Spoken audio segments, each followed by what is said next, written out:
Welcome back. Nepal India और Nepal China के railway के बारे में काफी ज्यादा बातें की जा रही हैं इन दिनों में, तो मैंने बोला कि आपके साथ एक नया रिपोर्ट शेयर करें। नेपाली मीडिया का एक रिपोर्ट हमारे पास आया है, तो इस रिपोर्ट को देखेंगे कि नेपाल का मीडिया इस बारे में क्या कहता है। आपको तो पता है कि इंडियन मीडिया ने कितना वावेला मचाया हुआ है नेपाल चाइना रेलवे नेटवर्क के रिलेटेड। तो आइए रिपोर्ट देखते हैं, फिर आपके साथ बात शेयर करते हैं कि किस तरीके से ये रेलवे नेटवर्क स्टार्ट हो सकता है और किसके लिए प्रॉब्लम क्रिएट कर सकता है। रिपोर्ट देखते हैं।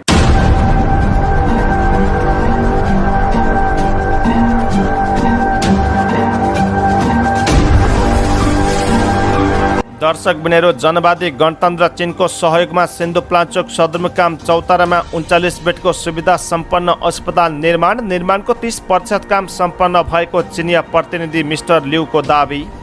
नेपालमा नयाँ सरकार गठन भए लगत्तै नेपालमा रेल दौडाउनका लागि भारत र चीनको चल्यो होड। पोखराको अन्तर्राष्ट्रिय विमानस्थल छिमेकी भारतका लागि किन टाउको दुखाइको विषय बन्यो, यसबारे सम्पूर्ण जानकारी भिडियोमा। भारतले रक्सौलबाट काठमाडौँसम्म रेल चलाउने फाइनल लोकेसन सर्वे गर्न फिल्ड वर्क पुरा गरिसक्यो। भारत अथवा चीन कुन देशले काठमाडौँसम्म रेल दौडाउन सक्छन् भन्ने कुरा समयले नै देखाउँछ भन्दै आज विज्ञहरूले गरे यस्तो कुरा सार्वजनिक। नेपाल भारत कूटनीतिक सम्बन्धको 75 वर्ष पुगेको अवसरमा सङ्गीत सुकुन, प्रधानमन्त्री पुष्पकमल दाहाल प्रचण्डदेखि शीर्ष नेताहरूको सहभागिता। भूराजनीतिक लफडामा नेपाललाई नपारिदिनुहोस्, अमेरिका र चीनलाई भन्नुपर्छ भन्दै आज विजयकान्त कर्णले गरे यस्तो कुरा सार्वजनिक। अमेरिकी वायुसेनाको विमान काठमाडौँमा अवतरण हुनुको मुख्य कारण यस्तो रहेको छ, यसबारे सम्पूर्ण जानकारी भिडियोमा। दार्चुला सदरमुकाम खलङ्गा क्षेत्रको महाकाली नदी किनारमा छिमेकी भारतको सीमा मिचेर तटबन्ध निर्माण, नेपाली पक्षलाई झुक्क्याउँदै फकाउँदै र तर्साउँदै छिमेकी। कञ्चनपुरको गड्डा चौकी नाका भएर भारततर्फ जाने यात्रुलाई चेक जाँचमा कडाई, भारततर्फ प्रवेश गर्नेहरूले एसएसपीहरूलाई परिचय पत्र अनिवार्य देखाउनु पर्ने। नेकपा एकीकृत समाजवादीका अध्यक्ष माधव कुमार नेपालले आफ्ना कार्यकर्ताहरूलाई कारबाही गर्ने दिए यस्तो चेतावनी, बोली मन पर्यो भनेर मान्छेले घन्टीमा भोट हालेको टिप्पणी। र एमाले सांसद लक्ष्मी महतो प्रकरणमा छिट्टै रिजल्ट आउँछ भन्दै आज गृहमन्त्री रवि लामे छानेले गरे यस्तो कुरा सार्वजनिक। अब हेर्नुहोस् पुरा समाचार। दर्शक बिनहरू सदाका दिन जस्तै आज पनि विशेष रिपोर्टका साथ उपस्थित भइसकेका छौँ। दर्शक बिनहरू यो भिडियोलाई अन्तिमसम्म हेरेर सुनेर हामीलाई साथ दिनुहोला र यदि तपाईँहरूले अहिलेसम्म पनि च्यानललाई सब्सक्राइब गर्नुभएको छैन भने च्यानललाई सब्सक्राइब गरेर नजिकै रहेको बेल आइकन दबाएर हामीसँग निरन्तर रूपमा जोडिरहनुहोला। दर्शक बिनहरू यो भिडियोलाई लाइक कमेन्ट गरेर सम्पूर्ण नेपालीहरूमाझ पुर्याउनको लागि यो भिडियोलाई सक्दो सेयर गर्न भने नभुल्नुहोला। दर्शक बिनहरू समाचार सुरु गरौँ आजको पहिलो प्रसङ्गबाट। दार्चुला सदरमुकाम खलङ्गा क्षेत्रको महाकाली नदी किनारमा छिमेकी भारतले सीमा मिचेर तटबन्ध निर्माण गरिरहेको छ भने नेपाल सरकारले परराष्ट्र मन्त्रालय मार्फत कूटनीतिक नोट पठाएर तटबन्ध निर्माणको विरोध गरे पनि भारतले टेरेको छैन र स्थानीय प्रशासन स्तरको छलफलमा भने भारतीय पक्षले नेपाली पक्षलाई झुक्क्याउँदै आएको छ भने दुई देशका स्थानीय प्रशासनबीच सम्पर्क गरिए पनि तटबन्ध निर्माणमा भइरहेको सीमा अतिक्रमण रोकिएको छैन र सदरमुकाम खलङ्गाको ठिक पारेपट्टि रहेको धारचुला बजारको सुरक्षाका लागि भन्दै महाकाली नदीको प्राकृतिक बहावमा 10 मिटरभन्दा बढी क्षेत्र अतिक्रमण भइरहेको छ र नदी किनार क्षेत्रमा तटबन्धको संरचना निर्माणको नाममा उक्त तटबन्धमाथि 2 लेनको सर्भिस रोड निर्माणमा भारत सरकार जुटेको छ र दार्चुला सदरमुकाम खलङ्गा क्षेत्रमा नेपाल सरकारले 5 किलोमिटर लामो पक्की तटबन्धको संरचना निर्माण अन्तिम चरणमा पुर्याएको छ भने नेपालको जस्तै भारतले पनि नदी किनारमा तटबन्ध निर्माण गर्न लागेको हो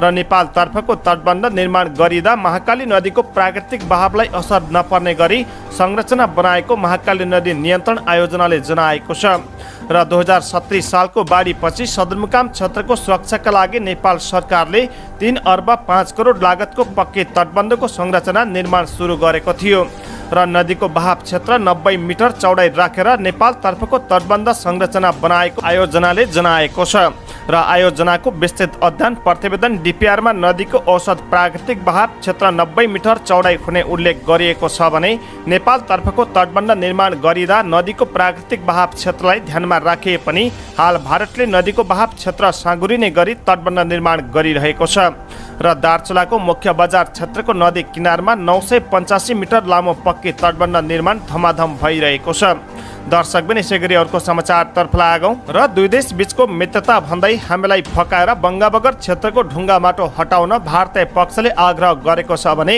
छलफलमा सहभागी एक स्थानीयले बताए अनुसार भारततर्फ तटबन्धको संरचना नदीको सीमा मिचेर बनाउने प्रस्ताव पनि भारतीय पक्षले राखेपछि नेपाली पक्षले लिखित सहमति गर्न मानेको छैन र दुई देश बीचको मित्रता र समझदारीको नाममा झुक्काएर नदीको सीमा मिची तटबन्ध संरचना निर्माण गर्न नेपाली पक्षको लिखित सहमति लिने भारतीय प्रयास देखिएको छलफलका अर्का सहभागीले बताएका छन्। दर्शक पनि यसै गरी अर्को समाचारतर्फ लागौं। नेपालमा नयाँ सरकार गठन भए लगत्तै भएको पोखराको अन्तर्राष्ट्रिय विमानस्थल उद्घाटन अझै पनि छिमेकी भारतका लागि टाउको दुखाइको विषय बनिरहेको छ र चीनबाट ऋण लिएर बनाएको उक्त विमानस्थललाई भारतले चीन र नेपालको सम्बन्ध बलियो हुँदै गएको रूपमा पनि हेरिएको छ र त्यस्तै कोरोना कालदेखि बन्द रहेको तातोपानी तथा केरुङको नाका खोल्नु र नेपालमा केरुङदेखि काठमाडौँसम्म रेलमार्ग बनाउन बारे चीनको चासो पनि भारतले राम्रो रूपमा लिएको छैन र यसैबीच भारतले पनि रक्सौलदेखि काठमाडौँसम्म रेलमार्गका लागि फाइनल लोकेसन सर्वेका लागि तीव्रता बढाएको छ भने यसले काठमाडौँसम्म रेल चलाउने बाटो सफा हुनेछ र त्यस्तै चीनले पनि केरुङदेखि काठमाडौँसम्मको रेलवे लाइनमा सम्भावित लोकेसनको अध्ययन थालिसकेको छ भने भारतले यसलाई पनि नयाँ सरकार बनेपछि चीनको नेपाल लक्षित काममा तीव्रता आएको बताएको छ र यसैबीच चीनले अर्बौं डलर खर्च गरेर उक्त रेलमार्ग बनाएर नेपाललाई श्रीलङ्काको जस्तै ऋणको जालमा फसाउन खोजेको भारतका विशेषज्ञहरूको अनुमान समेत रहेको छ र उक्त रेलमार्ग हिमालयको बीचबाट बनाइने कुरा छ जुन अलि बढी खर्चिलो र प्राविधिक रूपले पनि चुनौतीपूर्ण हुने बताइन्छ र त्यस्तै उक्त रेलवे लाइनलाई सञ्चालन गरिराख्नका लागि करोडौं रुपैयाँ खर्च लाग्ने अनुमान भारतले लगाइरहेको छ भने चीनले उक्त railway line belt and road परियोजना अनुसार बनाउन चाहेको छ भने उक्त रेलवे लाइन नेपालले चीनको आर्थिक सहयोगमा बनाओस् भन्ने चाहन्छ भने चीनले यसप्रति चासो देखाएको छैन र नेपालमा रेल कुदाउने कुरा अब चीन र भारतको इज्जतको सवाल बनेको छ भने दुवै देश नेपालमा आफ्नो प्रभाव कायम राख्न चाहन्छन् र गत डिसेम्बर महिनामा चीनको 6 सदस्यीय टोली रेलवेको सर्वेक्षणका लागि नेपाल आएका थिए भने कोरोना पछि पहिलो पटक चिनिया सर्वेक्षण टोली नेपाल आएको हो र त्यस्तै चिनिया टोलीले प्रस्तावित रेल नेटवर्कका विभिन्न स्थलको भ्रमण गरेका छन् भने सर्वेक्षण गरेर चीन फर्किएको रेल मन्त्रालयका प्रवक्ताले बताएका छन् र भारतले पनि रक्सौलबाट काठमाडौँसम्म रेल चलाउने फाइनल लोकेसन सर्वे गर्न फिल्ड वर्क पुरा गरिसकेको छ भने भारतको तर्फबाट उक्त परियोजनालाई कोण रेलवे कम्पनीबाट काम थालनी भएको छ भने यो कम्पनीले अप्रिलदेखि मेसम्म आफ्नो रिपोर्ट भारत सरकारलाई बुझाउनेछ र यो सँगै अब भारत अथवा चीन कुन देशले काठमाडौँसम्म रेल दौडाउन सक्छन् भन्ने कुरा समयले नै देखाउँछ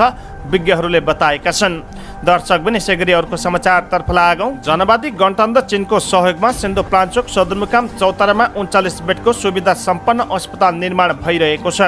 र निर्माणको 30% काम सम्पन्न भएको चिनिया प्रतिनिधि मिस्टर लिउले जानकारी दिएका हुन् र 15 अगस्त 2018 मा चीनको अर्थ मन्त्रालय अन्तर्गत agency for international economics cooperation र नेपालको स्वास्थ्य तथा जनसङ्ख्या मन्त्रालय बीच काठमाडौँमा सम्झौता भएर भूकम्पपछि लडेको चौतारा अस्पताल पुनर्निर्माण गर्न 6 करोड 10 लाख चिनिया आरएमबी सहयोग प्राप्त भएको हो र 9 सेप्टेम्बर 2022 मा सुरु भएको China and Sindhupalchok hospital recovery project in Nepal करिब 18 महिना अर्थात् 3 मार्च 2024 मा निर्माण सम्पन्न हुने बताइएको छ र चाइना क्लुजन इन्जिनियरिङ कर्पोरेसन र सियान सिफाङ कन्स्ट्रक्सन सुपरभिजन कम्पनी लिमिटेडको मुख्य व्यवस्थापनमा चिनिया ठेकेदार कम्पनी हेबे कन्स्ट्रक्सन ग्रुपले अस्पताल भवन धमाधम निर्माण गरिरहेको छ र अस्पताल निर्माणमा 25 चिनिया र 40 नेपाली कामदार खटिएका छन् र 3790 वर्ग मिटर क्षेत्रफलमा 39 बेडसहित medical complex building 3 storage water pump room temporary medical wastage room generator set निर्माण सँगै मेडिकल उपकरण फर्निचर र अस्पतालका लागि आवश्यक सर्जिकल सामग्री चीन सरकारले उपलब्ध गराउने भएको हो। दर्शक पनि यसै गरी अर्को समाचारतर्फ लागौं। भारत स्वतन्त्रको 75 वर्ष र भारत र नेपाल बीचको कूटनीतिक सम्बन्धको 75 वर्ष मनाउन काठमाडौँ स्थित भारतीय दूतावासले उपत्यकाका विभिन्न स्थानमा सङ्गीत सुकुन नामक गरेको हो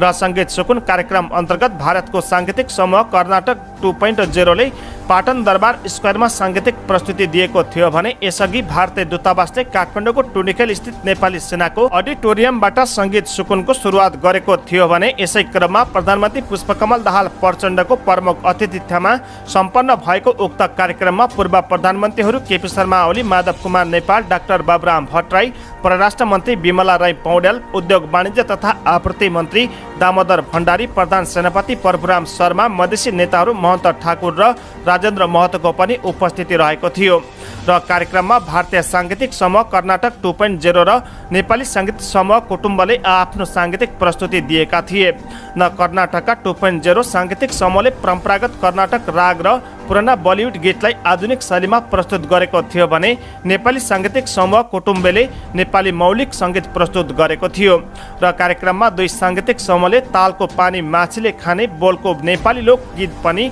एकसाथ प्रस्तुत गरेका थिए। दर्शक पनि यसैगरी अर्को समाचारतर्फ लागौँ। कञ्चनपुरको गड्डाचौकी नाका भएर भारततर्फ जाने यात्रुलाई चेकजाँचमा कडाई गरिएको छ भने केही दिन यता भारततर्फ जानेहरूसँग परिचय पत्रसँगै चेक जाँचको नाममा समय लाइन लगाउने गरेका कारण यात्रुहरूले शास्ति खेप्नु परेको छ। र कोरोना संक्रमणको बेलामा लकडाउन सुरु भएसँगै भारततर्फ प्रवेश गर्नेहरूलाई एसएसबीहरूले परिचय पत्र अनिवार्य गरेको थियो, जुन अहिले पनि जारी रहेको छ। र सीमावर्ती बजारमा किनमेलका लागि जानेहरू घण्टौँ लाइन लागेर चेक जाँच गराउँदा समस्यामा परेको बताउँछन्। र सीमा क्षेत्रका सुरक्षा निकायका प्रमुखहरूको संयुक्त बैठकमा नाकामा हुने शास्ति र दुर्व्यवहार न्यूनीकरणको विषयमा छलफल हुने गरेको छ। र नेपाल र भारत सीमावर्ती क्षेत्रका सुरक्षा निकायका प्रमुखहरूले यो विषयलाई प्राथमिकताका साथ उठाउनुका साथै समाधान गर्ने प्रतिबद्धता पनि गर्छन्, तर यो समस्या अहिले समाधान हुन सकेको छैन। र उसो त भारतबाट मजदुरी गरेर घर फर्किने नेपालीले पनि निकै शास्ति बेहोर्नु पर्छ भने भारत र नेपालतर्फ आधा दर्जन ठाउँमा चेक जाँचको शास्ति रहेको छ। र सुरक्षा कर्मीबाट मात्रै होइन, गाडी चालकहरूबाट पनि यात्रुहरूले दुःख पाउने गरेका छन्। तो आप लोगों ने रिपोर्ट देखा, इस रेलवे नेटवर्क के रिलेटेड काफी सारी बातें आ रही है नेपाल से भी और इंडिया से भी और चाइना से भी। चाइना लगातार ये कह रहा है कि हम जो नेटवर्क बना के देंगे नेपाल को, इससे हमें फायदा होगा, बट जहां तक हमें फायदा है उतना ज्यादा फायदा नेपाल को भी हो रहा है। बट उसी सेम रेलवे नेटवर्क के बारे में इंडियन मीडिया का ये कहना है, नेपाल को तो इन्होंने एयरपोर्ट बना के दे दिया, अपने कर्जे की जाल में फंसा दिया और यहाँ पे अब वो रेलवे नेटवर्क की जाल में भी फंसाने वाला है। तो इंडियन मीडिया लगातार चाइनीज के खिलाफ बात कर रहा है और चाइनीज मीडिया इसका रिप्लाई देते हुए ये कह रहा है कि भाई हम इसको सिर्फ बना के दे रहे हैं, ये हमसे लोन लेंगे और हमें इंटरेस्ट लेंगे इनसे और हमारी कंपनियां के बना के देगी, तो फायदा तो हमें ही होगा। बट बाद में जब ट्रेडिंग होगी, ट्रेड होगा एक दूसरी कंट्रियों से, तो दोनों को फायदा होगा। तो हमें भी फायदा है, उनको भी फायदा, और साथ में ट्रेड भी दोनों कंट्रियों के बीच में होगा। अगर रिपोर्ट अच्छा लगा है तो लाइक, शेयर और सब्सक्राइब कर सकते हैं आप।